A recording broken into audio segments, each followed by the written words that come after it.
நான் ஏன் கொஞ்சம் சவுண்டா பேசுறேன் அப்படின்னா அவங்களுக்கு கேட்கணுன்றதுக்காக தப்பா எடுத்துக்காது.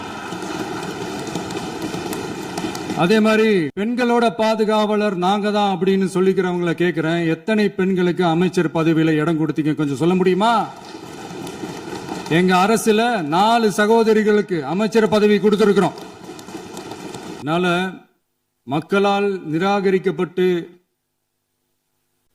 மக்களால் அகற்றப்பட்டவங்களுக்கு ஒன்னே ஒன்னு சொல்லிக்கிறோம், தப்பே செய்ய மாட்டோம், ஊழலே செய்ய மாட்டோம், நேர்மையா தான் இருப்போம், நியாயமா தான் இருப்போம் அப்படின்னு சொல்றவங்களால மட்டும்தான் கூட்டணி ஆட்சி அமைக்க முன்வரும்.